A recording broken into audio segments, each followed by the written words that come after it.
Hello everyone. સો આજે અમે જઈ રહ્યા છીએ દ્વારકા, કેમ કે વિશાલને પણ હવે વેકેશન છે, મારે પણ છે. આજે સન્ડે છે, રેનીસભાઈને, તો અમે લોકોએ કાલે જ પ્લાનિંગ કરી લીધું હતું. એટલે રાત્રે સમથિંગ 4 વાગે કેમ નીકળી ગયા છીએ. અત્યારે ક્યાં પહોંચ્યા છીએ? ભાટિયા પહોંચી ગયા છીએ.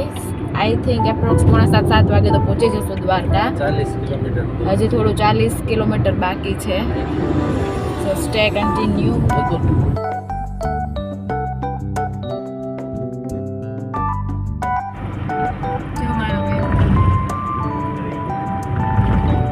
જય દ્વારકાધીશ. ફોટા લિમિટેડ માં પાડવા. હા,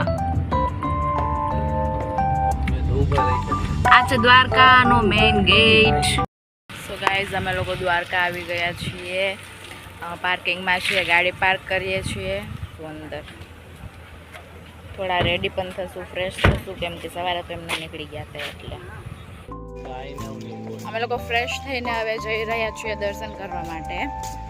ગાડી પાર્ક કરીને થોડા ફ્રેશ થયા અને હવે જશું મંદિરે. થોડું ડિસ્ટન્સ છે એટલે ચાલીને જવું પડે. તો હમણાં પહોંચી જશું થોડી વારમાં જ.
ફાઇનલી શિવરાજપુર બીચ આવી ગયા છીએ.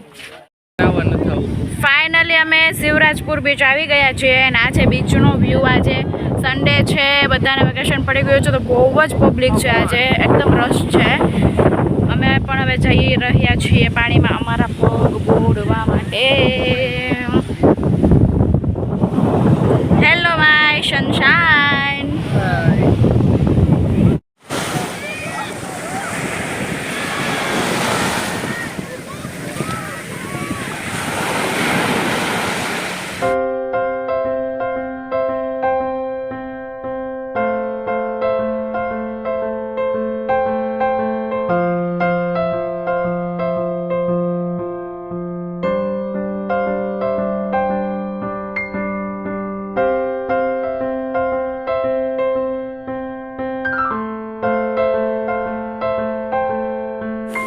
રેનિસબેન માનસી ફૂલ એન્જોય કરી રહ્યા છે.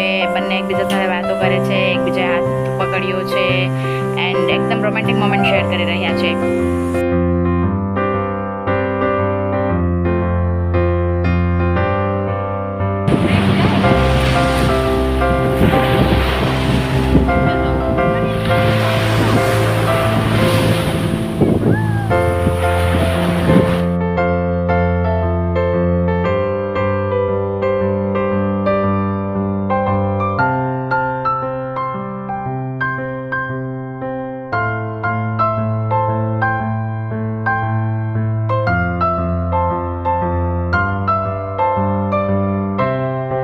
અત્યારે વાગી ગયા છે 7, સો અમે લોકો હવે નીકળી ગયા છીએ જામનગર જવા માટે.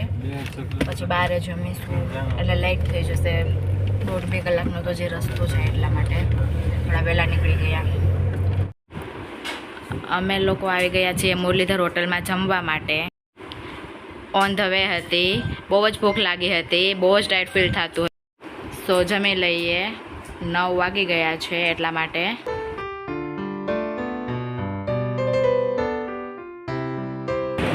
સો ગાઈસ ફાઇનલી અમે લોકોએ જમી લીધું છે. હવે અમે જઈ રહ્યા છીએ ઘરે. બહુ ટાયર્ડ છે, થાકી ગયા છીએ એટલે હું મારો બ્લોગ હવે આજનો અહીંયા જ પૂરો કરીશ. કેમ કે ઘરે તો ક્યારે પહોંચું કાંઈ આઈડિયા નથી હજી. સો stay connected. Don't forget two subscribe my channel.